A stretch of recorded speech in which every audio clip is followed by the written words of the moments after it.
الحمد لله رب العالمين والصلاة والسلام على سيد الأنبياء وخاتم النبيين وعلى آله وصحبه وبارك وسلم تسليما أما بعد فأعوذ بالله من الشيطان الرجيم بسم الله الرحمن الرحيم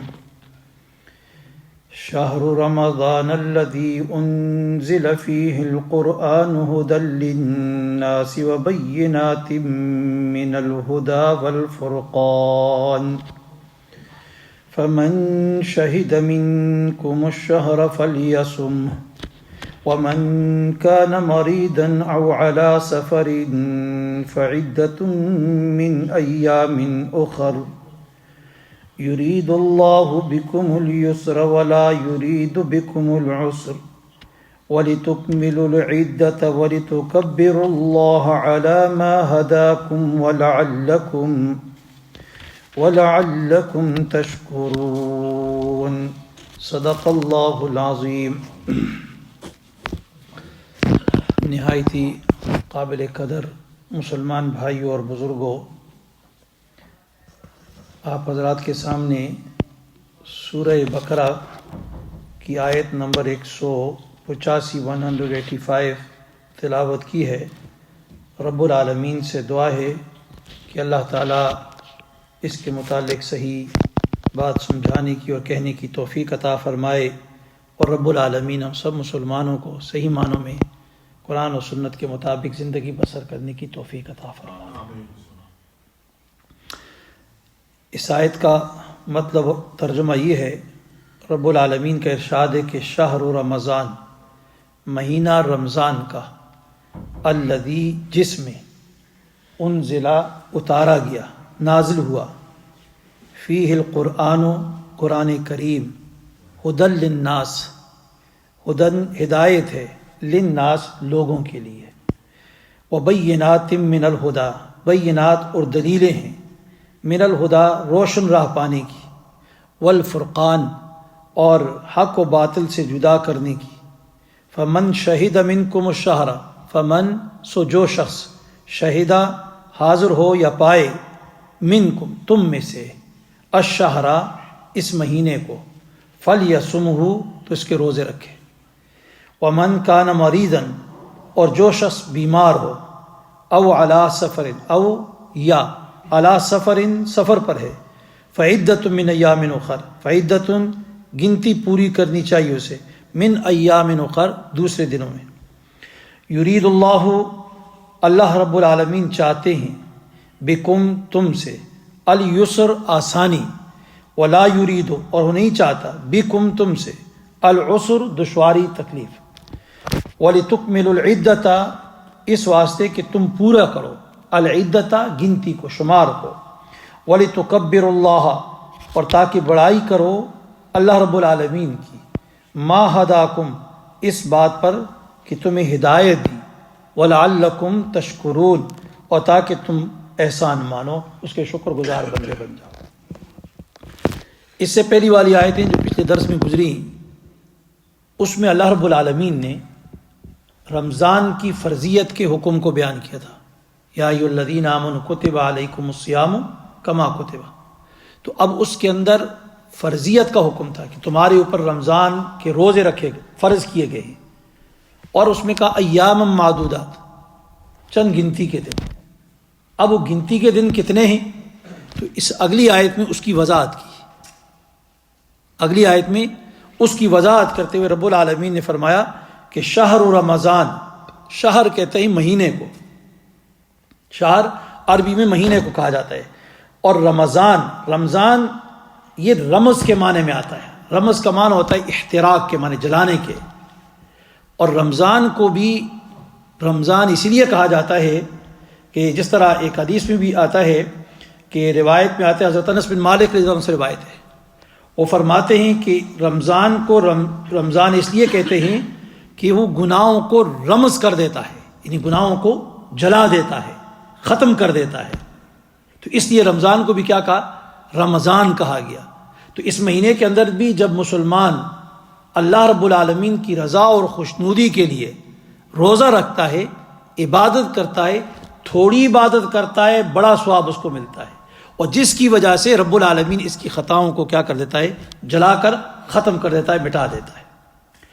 فرمایا شہر رمضان الذی انزل فیہ القرآن، جس میں نازل کیا گیا القرآن و قرآن کریم۔ اب یہ رمضان کا جو مہینہ ہے، اس کی فضیلت کو کہ کتنا عظمت والا مہینہ ہے، کتنا بڑا مہینہ ہے، اس مہینے کی عظمت کو رب العالمین اور اس کے اسٹیٹس کو بیان جو کرتا ہے، کس کے ذریعے سے؟ کہ اتنا بڑا مہینہ ہے کہ اس کے اندر ہم نے اپنی کتاب کو نازل کیا ہے۔ کون سی کتاب؟ فرمایا القرآن، قرآن کریم کو نازل کیا۔ اور قرآن یہ قرأ سے اس کے معنی ہوتے ہیں جمع کرنے کے، جمع کرنا، کلیکشن، جمع کرتے ہیں۔ کس چیز کو جمع کیا؟ اس میں اللہ تعالیٰ نے صورتیں اس میں جمع کی، آیات کو جمع کیا، واقعات کو جمع کیا، وعدہ وعید کو جمع کیا، احکامات کو جمع کیا، اور مختلف حکموں کو اللہ رب العالمین نے اس قرآن کریم کے اندر جمع کیا۔ اس لیے اس قرآن کریم کو کیا کہا گیا؟ قرآن کہا گیا۔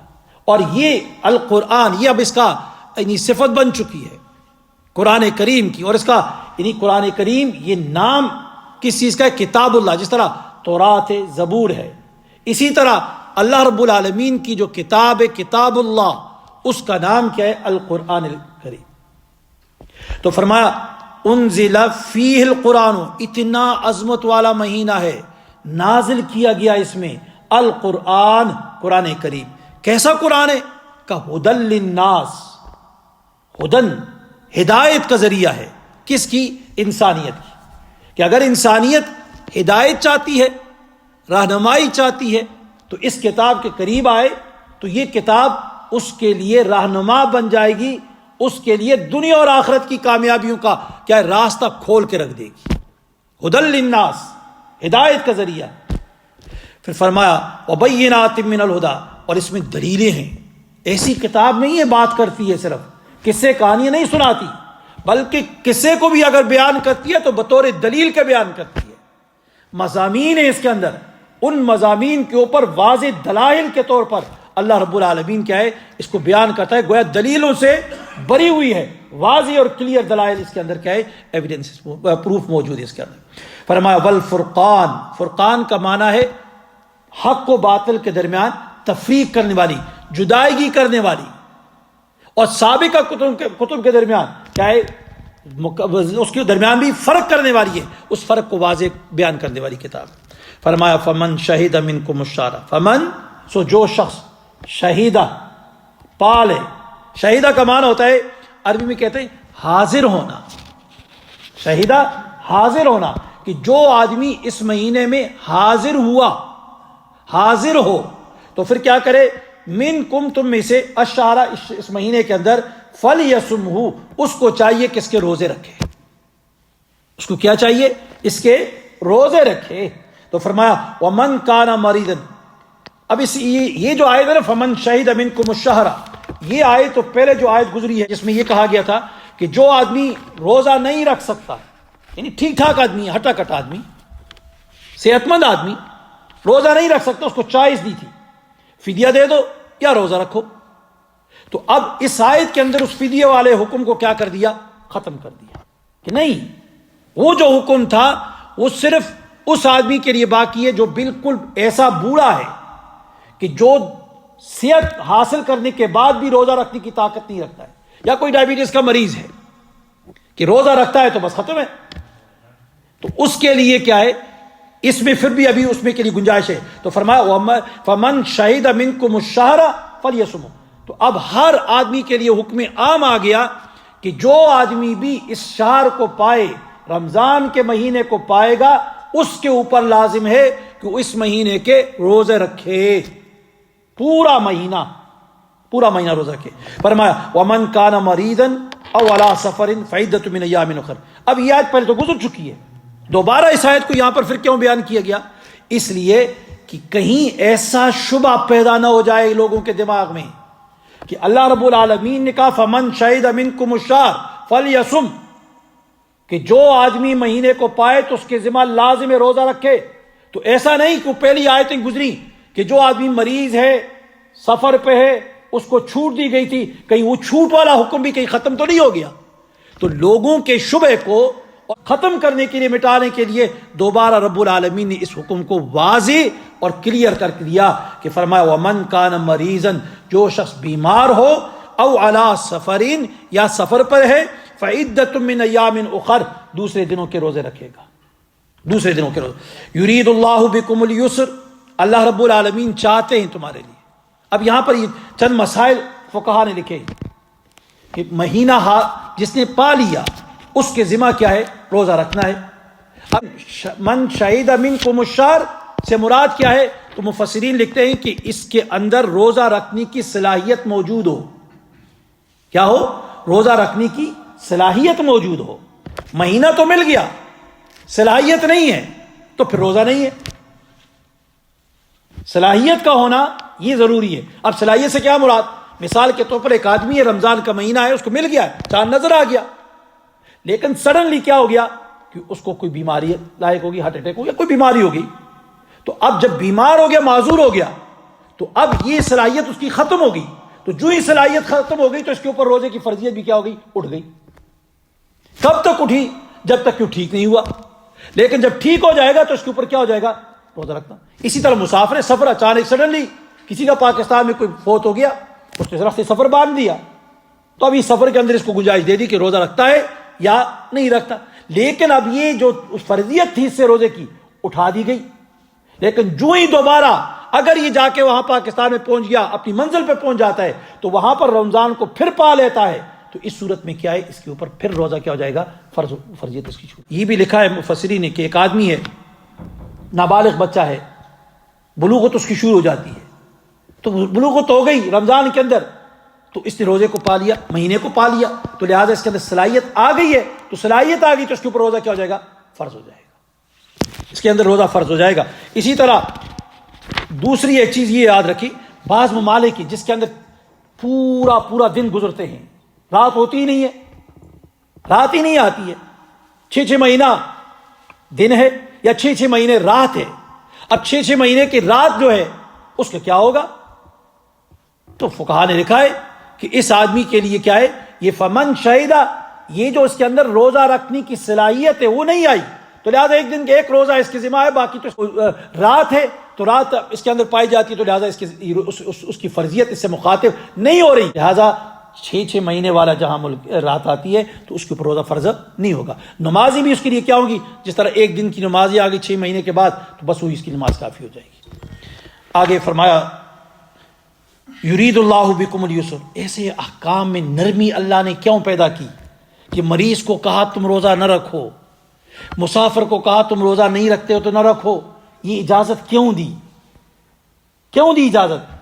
فرمایا یرید اللہ بکم اليسر، اللہ رب العالمین چاہتا ہے تم سے آسانی، ولا یرید بکم العسر، اللہ تم سے تنگی کا مطالبہ نہیں کرتا، اللہ بڑا کریم ہے، رحیم ہے، وہ اپنے لوگوں کے اوپر ظلم نہیں کرتا ہے، اور نہ ظلم کرنے کو پسند کرتا ہے، اور نہ کسی ظالم کو ظلم کرنے کی اجازت دیتا ہے۔ اس لیے رب العالمین فرمایا یرید اللہ بکم اليسر ولا یرید بکم العسر، اور آگے فرمایا ولتکملوا العدۃ، اور یہ جو تمہیں چاہیے کہ یہ جو دن ہے نا گنتی کے، اس کو تم پورا کرو، چھوڑو نہیں یہ کہ رکھ دیا تو بس مرضی جب جی آئے رکھ دیا، نہیں، تم پورا کرو۔ ولتکملوا ولتکبروا اللہ، یہ اللہ تعالیٰ نے آسانی دی تاکہ تم جو ہے گنتی کو آسانی کے ساتھ پورا کر سکو۔ مسافر ہے نہیں رکھ سکتا ہے تو اس کو کہا بھائی بعد میں رکھ لینا، لیکن 30 روزے ہیں تو 30 پورے کرو، 29 ہوئے مہینہ 29 کے پورے کرنے ہیں، لیکن روزوں کو اپنی گنتی کو کیا ہے پورا۔ اور وَلِتُكَبِّرُوا اللَّهَ عَلَىٰ مَا هَدَاكُمْ، اور دوسری بات یہ کہ اتنی رب العالمین کی طرف سے تمہیں آسانی اور چھوٹی مل رہی ہے تو کیا کرو، اس کے اوپر تم اللہ رب العالمین کی کبریائی کا، بڑائی کا، اس کی گریٹنس کا اظہار کرو کہ اللہ تو بہت بڑا ہے، اس کی بڑائی بیان کرو۔ پھر آگے فرمایا عَلَىٰ مَا هَدَاكُمْ، کس بات کے اوپر؟ اس کے اوپر کہ تمہیں رب رہنمائی کی ہدایت دی، تمہیں ہدایت دی، توفیق دی، رمضان کا روزہ تمہیں دیا جو تمہارے گناہوں کو ختم کر دے گا، تمہیں جنت کا دولہا بنا دے گا، اس کے اوپر تم رب العالمین کا کیا ہے تکبیر کرو، اس کی بڑائی کا اظہار کرو۔ اور فرمایا وَلَعَلَّكُمْ تَشْكُرُونَ، اور اس کے اوپر رب العالمین کے شکر گزار بن جاؤ کہ اگر رب العالمین تمہیں کہتا، مریض کو بھی کہتا روزہ رکھو، مرتے ہو یا جو بھی ہوتے ہو، مسافر کو بھی کہتا کہ تم جس طرح حالت میں ہو روزہ رکھو، بس لازم ہے تمہارے اوپر، لیکن اللہ نے ایسا حکم نافذ نہیں کیا، بلکہ اللہ تعالیٰ نے چھوٹ دے دی کہ فرمایا وَلَعَلَّكُمْ تَشْكُرُونَ، تاکہ تم اس کے اوپر اس نعمت کو حاصل کرنے کے بعد رب العالمین کے تم شکر گزار بن جاؤ۔ یاد رکھو یہاں پر مفسرین نے چند باتیں اور بھی لکھی ہیں۔ ایک یہ کہ قرآن کریم کے بارے میں اللہ رب العالمین نے فرمایا کہ اللہ تعالیٰ فرماتے کہ اس قرآن کریم کو میں رمضان کے اندر نازل کیا۔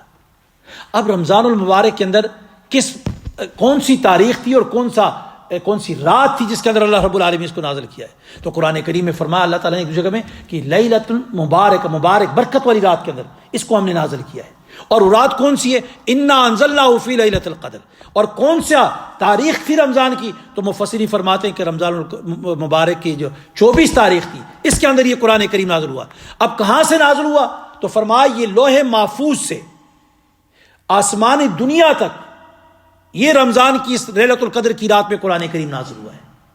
اور جس طرح یہاں پر ایک حدیث آتی ہے واصلہ بن اسقا رضی اللہ تعالیٰ سے، وہ فرماتے ہیں کہ حضرت ابراہیم علیہ السلام کے صحیفے جو ہیں وہ رمضان المبارک کی پہلی تاریخ میں نازل ہوئے ہیں، اور فرمایا تورات جو ہے یہ 6 رمضان کو نازل ہوئی ہے، اور انجیل جو ہے 13 رمضان کو نازل ہوا ہے، اور قرآن کریم 24 رمضان کو نازل ہوا۔ تو گویا یہ قرآن کریم پہلی جو کتابیں آئی ہیں وہ ساری ایک مجموعے کی شکل میں نیچے آئی ہیں، پوری بک اس طرح نیچے آئی ہے، لیکن قرآن کریم آسمانی دنیا پر رمضان کی اس 24 تاریخ کو نازل ہوا، اور باقی جب ضرورت پڑتی جناب نبی کریم صلی اللہ علیہ وسلم کے اوپر نازل ہوتا، ایک آیت آ گئی، سورت آ گئی، جتنا بھی تھا آہستہ آہستہ 23 ایئرس کے اندر قرآن کریم پورے کا پورا جناب نبی کریم صلی اللہ علیہ وسلم کے اوپر نازل ہوا۔ اب یہاں دوسرا مسئلہ ہے، اب اللہ تعالیٰ نے کہا کہ رمضان کا مہینہ جس کو مل جائے اسے چاہیے کہ فلیصمہ، اس کا روزہ رکھے۔ اب رمضان کا مہینہ کس طرح حاصل کیا جاتا ہے؟ تو اس کے لیے 3 طریقے۔ ایک تو یہ کہ انسان خود اپنی آنکھوں سے چاند کو دیکھ لے، چاند کو اپنی آنکھوں سے دیکھے، تو اس کے اوپر کیا جو ہے رمضان کا روزہ لازم ہو جائے گا۔ دوسرا یہ کہ کسی معتبر ذرائع سے خبر مل جائے، اس معتبر خبر کے بعد کیا ہے رمضان اس کے اوپر لازم ہو جائے گا، اس کے ذریعے سے اس کو شروع کر دے گا۔ اور تیسرا یہ کہ اگر 29 کو چاند نظر نہیں آیا تو 30 دن کیا ہے شعبان کے پورے کر لے گا، تو اس کے ذریعے سے کیا ہو جائے گا روزہ اس کو مل جائے گا۔ تو 3 طریقے ہو گئے، ایک خود چاند کو دیکھ لیا، ظاہر نظر آ گیا، معتبر ذرائع سے خبر آ گئی، اور یا شعبان کے 30 دن پورے کر دیے۔ یہ گویا یہ 3 طریقے ہیں رمضان کے چاند کو دیکھنے کے اور رمضان کو حاصل کرنے کے۔ رب العالمین سے دعا ہے کہ اللہ تعالی ہم سب مسلمانوں کو صحیح معنوں میں قرآن کریم کی سمجھ اور اس کے مطابق عمل کرنے کی توفیق عطا فرما دے۔ سبحان اللہ العظیم۔